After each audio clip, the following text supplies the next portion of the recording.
Donc on a vu comment installer WordPress en quelques clics grâce à Planet Hoster, et on va maintenant voir comment se connecter à notre WordPress et on va découvrir le tableau de bord.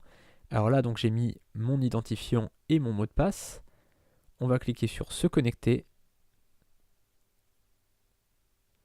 Et là, Google va me proposer, va m'afficher une petite pop-up logiquement pour sélectionner mon mot de passe, pour enregistrer mon mot de passe. Je vais cliquer sur enregistrer.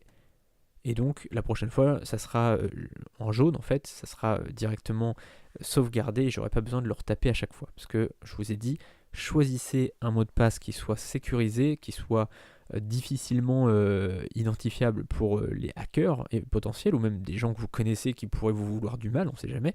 Donc essayez de trouver un mot de passe qui soit compliqué à retrouver et puis par contre, si personne n'utilise votre ordinateur, vous pouvez l'enregistrer sur Google Chrome. Moi j'utilise Google Chrome, vous avez vu, pour mon site, enfin pour mes navigations, mais vous pouvez très bien aussi enregistrer sur d'autres navigateurs comme Safari par exemple. Donc là on est sur notre tableau de bord de WordPress et vous voyez que il y a pas mal de choses, mais on va voir les différentes fonctionnalités de tout ça.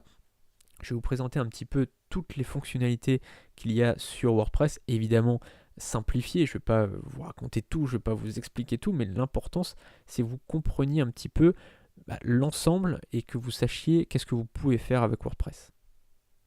Donc là c'est vraiment l'accueil global quand on arrive sur notre tableau de bord, c'est la première page qu'on va voir quand on va se connecter. Vous voyez qu'il y a beaucoup d'informations, la plupart sont inutiles et on verra comment les retirer juste après. Et donc la première chose à faire, ça va être d'aller sur notre site.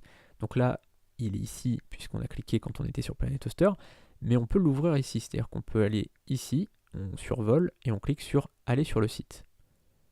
Donc là, on est sur notre site et vous voyez, bonjour David, il y a une petite photo ici et on peut donc naviguer sur notre site. Vous voyez qu'ici, forcément, il est assez moche, mais c'est normal et on peut revenir donc sur notre tableau de bord.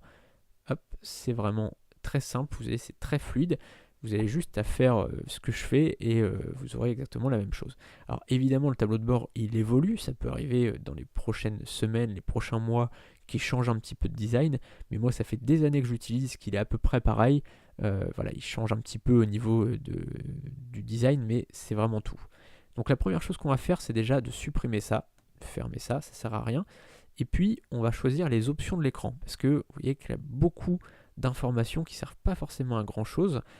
Donc là, par exemple, on voit que événements et nouveautés WordPress. Donc si vous avez, là vous voyez qu'il y a plein d'informations sur les rencontres liées à WordPress, donc ça on s'en fiche. Les brouillons rapides. Cette vidéo est un extrait de ma nouvelle formation, créer son site de restaurant en 7 heures. Dans cette formation, je vous filme mon écran pour vous montrer comment créer votre propre site web, étape par étape. Sous la vidéo, vous aurez le lien de la présentation complète de cette formation. A tout de suite derrière le lien.